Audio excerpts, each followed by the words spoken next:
제가 회장님 장모 될 사람이거든요. 이번 독수리 오형제를 부탁해 41회 에피소드에서는 많은 이야기가 방영되었는데요. 그중 한동석의 장모와 공주실의 만남이 예상되는 내용이 방영되어 시청자들로 하여금 그 이후의 내용에 대한 궁금증을 유발하여 시청자들의 이목을 집중시켰습니다. 그래서 이번 영상에서는 그 뒷이야기에 대한 예상 줄거리를 재미있게 풀어보았습니다. 시청하기 전에 구독과 좋아요 꼭 체크해 주셔서 앞으로의 영상도 함께 보시죠. 그럼 지금부터 그 이후의 이야기 속으로 들어가 보겠습니다. 제가 회장님 장모 될 사람이거든요. 그 한마디가 LX 호텔 에스테틱의 조용한 공간을 흔들기 시작했습니다. 아무도 몰랐습니다. 그날 공주실의 입에서 쏟아질 말들이 한 가문의 갈등을 촉발시킬 줄은. 며칠 뒤 공주실은 호기심 반 기대 반으로 LX 호텔 에스테틱을 찾았습니다. 딸 마광숙과 한동석의 관계가 좀처럼 진전되지 않자 속이 터질 지경이었던 공주실은 이참에 몸도 풀 겸 호텔 구경도 할 겸 직접 나선 것이었습니다. 호텔 측 직원들의 환대에 기분이 좋아진 공주실은 마치 오래된 단골처럼 행동하며 직원들과 자연스럽게 웃고 떠들었습니다. 에스테틱 로비에 도착한 공주실은 향기로운 허브 냄새가 감도는 대기실 소파에 앉아 주변을 둘러보았습니다. 잔잔한 클래식 음악이 흐르고 있었고 손님들은 고요히 차를 마시거나 눈을 감고 마사지를 기다리고 있었습니다. 하지만 공주실은 조용히 입을 다물고 있을 인물이 아니었습니다. 옆에 앉은 직원과 눈이 마주치자마자 그녀는 입을 열었습니다. 여기 정말 좋네요. 제가 이 호텔 회장님 장모 될 사람이거든요. 직원은 놀란 눈치였지만 곧 미소를 지으며 맞장구를 쳤습니다. 아, 그러세요? 그럼 회장님께서 직접 추천해 주셨겠네요.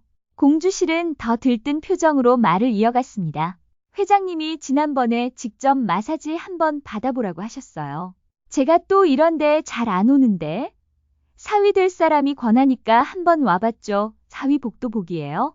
그 순간 에스테틱 안쪽 라운지에서 조용히 잡지를 보던 박정수의 귀에 그 말이 그대로 꽂혔습니다. 시선을 돌린 그녀는 직원들과 편하게 대화를 나누는 공주실의 얼굴을 보며 직감적으로 알아챘습니다. 며칠 전 회장실 앞에서 마주친 그 여인이었습니다. 이런 사람을 장모로 둔다는 건가? 박정수는 속으로 조용히 중얼이며 자리에서 일어나 마사지실로 조용히 자리를 옮겼습니다. 괜히 이 공간에서 더 오래 머물렀다간 감정이 겉으로 드러날 것 같았습니다. 하지만 공주실도 마침 마사지 순서가 되어 박정수 옆자리에 누워 마사지를 받게 되었고 자연스럽게 둘의 대화가 시작되었습니다. 공주실이 먼저 말을 걸었습니다. 안녕하세요. 여기 참 좋죠? 박정수는 짧게 눈을 뜨고 조용히 대답했습니다. 네, 그러네요. 여기 호텔 회장이 제 사위인데요. 장모님 꼭 한번 오시라고 사정사정해서 와봤어요. 박정수는 눈을 감은 채 긴 숨을 삼켰습니다. 자신의 정체를 밝히지 않고 조용히 물었습니다. 그럼 회장님의 장모님이시라는 말씀이신가요? 공주실은 더 신이 나며 대답했습니다. 그렇죠. 뭐 아직 정식으로는 아니지만 거의 뭐 가족이지요. 우리 딸이 술도가 대표인데요. 얼마나 야무진지 몰라요. 도련님들만 넷인데도 다 휘어잡고 사는 거 보면 내가 다 뿌듯하다니까요. 박정수는 그 말에 눈썹을 살짝 치켜 올렸습니다. 그럼 따님께서 도련님들을 돌보고 계신다고요? 그럼요. 회장님도 우리 딸한테 푹 빠졌어요. 솔직히 이 호텔이 우리 술도가 막걸리 없으면 안 돌아간다니까요. 나중에 진짜 사돈 맺게 되면 나 여기서 평생 마사지만 받고 살아야지 뭐. 공주실은 진심으로 행복한 얼굴이었지만 옆에 누운 박정수의 표정은 점점 굳어졌습니다. 그녀의 마음속엔 여러 생각들이 복잡하게 얽혀 있었고 그동안 참고 있던 감정이 하나둘씩 고개를 들고 있었습니다. 마사지가 끝나고 방을 나선 박정수는 오히려 속이 더 불편해진 채 로비로 향했습니다. 그리고 그곳에서 마광숙을 마주치게 되었습니다. 마침 호텔에 장광주 막걸리 납품을 마친 마광숙은 확인서를 들고 로비를 지나고 있었습니다. 안녕하세요. 당황한 듯 환하게 웃으며 인사하는 마광숙을 박정수는 잠시 바라보다가 무표정하게 시선을 돌렸습니다. 말없이 지나치려던 찰나 마광숙이 들고 있던 납품 박스가 기울어졌고 막걸리 병 하나가 굴러 박정수의 발등을 스치며 멈췄습니다. 그와 동시에 병 안에 액체가 박정수의 베이지색 코트 자락에 튀었습니다. 어머님, 정말 죄송합니다. 제가 정말 죄송해요. 당황한 마광숙이 손수건을 꺼내려 하자 박정수는 단호하게 손을 저었습니다. 됐습니다. 딱딱하게 뱉은 말 한마디를 남긴 채 박정수가 돌아서려는 순간 에스테틱에서 막 나와 로비로 향하던 공주실이 그 광경을 목격했습니다. 마광숙이 허둥지둥 박정수를 향해 연신 고개를 숙이며 사과하고 있었고 그 모습에 공주실은 급히 걸음을 재촉해 다가왔습니다. 광수가 무슨 일이야? 공주실의 질문에 마광숙은 당황한 얼굴로 그녀를 바라보며 낮은 목소리로 말했습니다. 엄마, 방금 그분 한동석 회장님 장모님이셔. 공주실의 얼굴이 순간 굳어졌습니다. 그녀는 박정수가 바로 그 장모님이라는 말을 듣고 고개를 돌려 그녀의 뒷모습을 바라보았습니다. 마치 모든 피가 얼굴에서 빠져나간 듯 창백해졌습니다. 그때 마광숙이 조심스럽게 물었습니다. 왜 그렇게 놀라? 공주실은 잠시 머무시다가 이내 작게 중얼이듯 말했습니다. 그분 에스테틱에서 옆자리에 계셨어. 내가 그 앞에서 사위니, 장모니, 우리 딸이 도련님들 휘어잡고 있다느니 그 얘기를 다 했어. 마광숙의 얼굴이 굳어졌습니다. 잠시 말을 잇지 못하던 그녀는 이내 결심한 듯 박정수의 뒷모습을 향해 뛰기 시작했습니다. 박정수는 이미 호텔 정문 앞에 정차된 차량에 탑승해 문을 닫고 있었습니다. 마광숙은 숨이 차오르는 것도 잊은 채 그녀를 향해 소리쳤습니다. 어머님, 정말 죄송합니다. 제가 너무 경솔했어요. 죄송합니다. 죄송합니다. 박정수는 창문 너머로 그 외침을 들었지만 고개조차 돌리지 않았습니다. 그녀는 조용히 창문을 올렸고 차량은 곧 출발해 호텔 앞을 떠났습니다. 남겨진 마광숙은 입술을 깨물며 한참을 그 자리에 서 있었습니다. 그녀의 눈동자는 멍하니 도로 끝자락을 바라보고 있었고 옆에 공주실은 그저 딸의 어깨를 가만히 감싸주고 있었습니다. 조금 전까지 자신과 마사지실에서 함께 있었던 중년 여성이 바로 그 장모님이었던 것입니다. 그날 밤 술도가 안 채 마광숙은 전화를 손에 쥔 채 거실에 앉아 있었습니다. 회장님, 오늘 호텔에서 회장님 장모님을 뵀어요. 근데 실수도 했고 엄마가 장모님 앞에서 너무 많은 이야기를. 한동석은 말없이 그녀의 말을 듣고 있다가 조용히 대답했습니다. 내가 알아서 하겠습니다. 너무 걱정하지 마세요. 그날 밤 한동석은 박정수의 스위트룸 앞에 조용히 섰습니다. 호텔 복도를 따라 무거운 발걸음을 옮긴 그는 초인종 앞에서 한동안 숨을 고르며 서 있었습니다. 이내 결심한 듯 버튼을 눌렀고 얼마 지나지 않아 문이 열렸습니다. 박정수는 무표정한 얼굴로 문을 열었고 그를 바라보며 말했습니다. 한서방이 이 시간에 여기까지 무슨 일이지? 한동석은 조심스럽게 고개를 숙였습니다. 그리고 정중하게 말을 이었습니다. 오늘 호텔에서 있었던 일, 광숙 씨와 광숙 씨 어머님으로 인해 어머님께서 불쾌하셨다는 이야기를 들었습니다. 그래서 직접 찾아뵙고 싶었습니다. 박정수는 문 옆으로 비켜서며 그를 안으로 들였습니다. 실내는 조용했고 은은한 클래식 음악만이 배경을 채우고 있었습니다.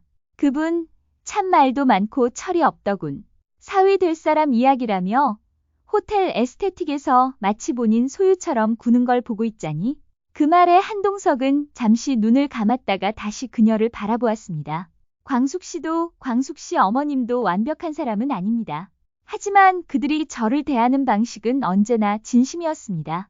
허세도 없고 계산도 없었습니다. 어머님께서 보신 행동들은 분명 가볍고 과했던 면도 있지만 그 안엔 저에 대한 애정과 믿음이 담겨 있었습니다. 박정수는 조용히 그를 바라보았습니다. 눈빛은 여전히 단단했지만 예전만큼 날카롭지는 않았습니다.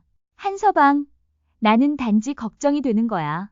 그분들과 엮이는 게 정말 한서방에게 득이 될지, 한서방 위치에서 그런 환경과 가족이 어울릴지, 아무리 따뜻해 보여도 세상은 그리 호락호락하지가 않아. 한동석은 고개를 끄덕였습니다.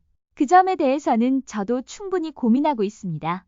하지만 저는 이제야 제 인생에서 진심으로 의지할 수 있는 사람을 만났습니다. 그게 제가 지켜야 할 이유입니다. 박정수는 끝내 아무 말도 하지 않았습니다. 다만 짧게 숨을 들이쉬고 고개를 돌렸습니다. 그 조용한 회답에 한동석은 더 말을 붙이지 않았습니다. 그는 묵묵히 자리에서 일어나 고개를 숙여 인사했고 조용히 스위트룸 문을 나섰습니다. 스위트룸 복도를 걸으며 한동석은 깊은 한숨을 내쉬었습니다. 그의 눈빛엔 피로가 어려 있었지만 동시에 흔들림 없는 결의도 담겨 있었습니다. 그는 알았습니다. 오늘의 대화가 당장 박정수의 마음을 돌려세우지는 못할지라도 조금은 그 벽을 흔들 수 있었을 거라는 희망을. 그날 밤 공주실은 술도가 부엌에 앉아 연신 손톱을 물어뜯고 있었습니다. 마광숙이 물을 건네며 말했습니다. 엄마, 너무 걱정하지 마. 실수한 건 맞지만 그래도 회장님이 어떻게든 설득하실 거야. 그래도 그렇지. 내가 무슨 말을 그렇게 했을까? 바로 옆에 계신 줄도 모르고 내가 장모랍시고 떠들고 다니고 내가 미쳤지. 미쳤어. 공주실은 이불이라도 덮고 도망치고 싶은 심정이었습니다. 그녀는 누구보다 딸의 결혼을 바라고 있었지만 본인의 행동이 장애가 될까 두려웠습니다. 그날 저녁 한동석은 집서재 한쪽에 앉아 조용히 위스키를 기울이고 있었습니다. 평소 단정했던 셔츠는 구겨져 있었고 넥타이는 느슨하게 풀어진 상태였습니다. 조용히 틀어둔 클래식 음악 속에서 한동석은 잔을 비우고 또 비웠습니다. 그 모습을 먼저 발견한 사람은 한결이었습니다. 그는 살며시 문을 열고 안으로 들어갔습니다. 아버지, 무슨 일 있으세요? 한동석은 순간 아이를 보며 어색하게 웃어 보였지만 곧 고개를 숙였습니다. 잔을 들고 있다가 멈칫하며 아들의 얼굴을 바라보았습니다.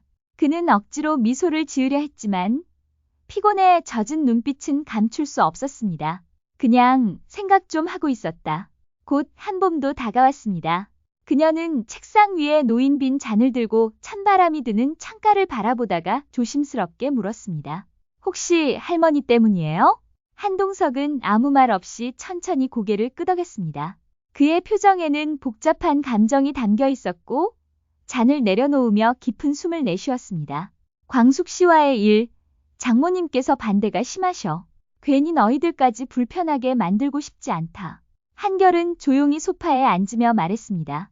아버지, 지금까지 아버지가 저희를 위해 얼마나 희생하셨는지 알아요. 이제는 아버지도 행복하셔야죠.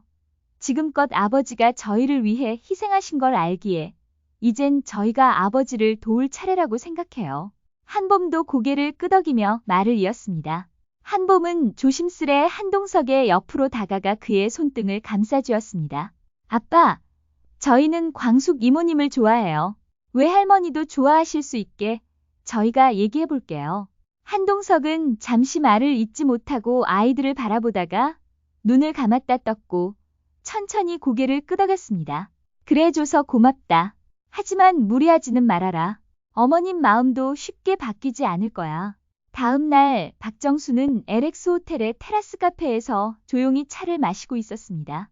그녀는 따뜻한 햇살 아래 마치 온종일 이어진 생각의 무게를 이기듯 연신 차를 마시고 있었습니다. 그런데 그때 멀리서 두 명의 익숙한 얼굴이 다가왔습니다. 한결과 한봄이었습니다. 두 사람 모두 평소보다 더 단정하게 차려입고 있었습니다. 무엇보다 표정이 사뭇 진지했습니다. 한결이 먼저 다가와 조심스럽게 말을 꺼냈습니다. 할머니, 잠시 괜찮으세요? 박정수는 미소를 지으며 자리를 권했습니다. 이내 말을 이었습니다. 그래, 내 새끼들 무슨 일이니? 둘이 이렇게 함께 오다니 웬일이야? 한봄은 곧장 박정수의 옆에 앉으며 손을 꼭 잡았습니다. 손끝은 미세하게 떨리고 있었지만 그 눈빛엔 확고한 의지가 담겨 있었습니다. 외할머니, 아빠가 만나는 분, 마광숙 대표님. 저희는 정말 좋아해요. 처음 봤을 때부터 느꼈어요. 아빠가 그분과 있을 때는 마음이 예전보다 훨씬 편안해 보이세요. 한결도 고개를 끄덕이며 눈을 박정수와 마주한 채 천천히 덧붙였습니다. 맞아요. 아빠가 웃는 얼굴을 오랜만에 봤어요. 광숙 이모님이랑 함께 있을 때면 예전보다 훨씬 따뜻한 사람이 돼요. 저희도 함께 지내면서 정말 많이 배웠고요. 저희가 기억하는 아버지는 항상 바쁘고 무뚝뚝하고 일밖에 모르던 사람이었어요. 근데 광숙 이모와 함께 있을 땐 웃으세요.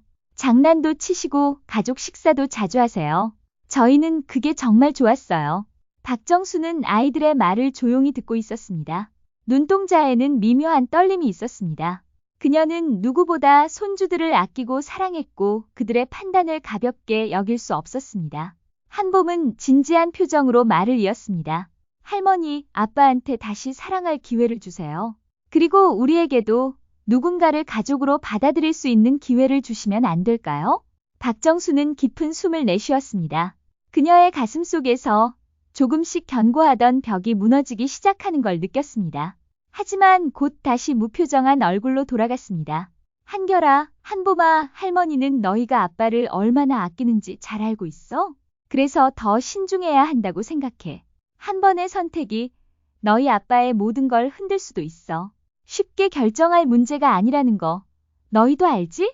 한결은 고개를 끄덕였고 한봄은 박정수의 손을 꼭 잡은 채 간절하게 말했습니다. 신중하셔야 한다는 거 알아요. 하지만 기회를 닫아버리는 건 그 사람의 진심을 볼 수 없게 되는 거잖아요. 어른들이 실수하듯 우리도 마음 열려면 시간이 필요해요. 그러니까 할머니도 한 번만 마음을 열어주세요. 그 말에 박정수는 무언가를 말하려다 이내 입을 다물었습니다. 그녀는 조용히 아이들의 손을 바라보았습니다. 그 따뜻한 온기가 마음에 닿는 순간 아주 조금씩 마음의 문이 열리고 있었습니다. 그리고 이 조용한 흔들림이 다음 이야기를 예고하고 있었습니다. 과연 한봄과 한결의 간절한 호소는 이 가족의 운명을 바꿔놓을 수 있을까요? 지금까지 주말 드라마 독수리 오형제를 부탁해 예상 줄거리를 재미있게 풀어보았습니다. 시청해주셔서 정말 감사합니다. 재밌게 보셨다면 꼭 구독과 좋아요를 눌러주셔서 다음 영상도 절대 놓치지 마세요. 감사합니다.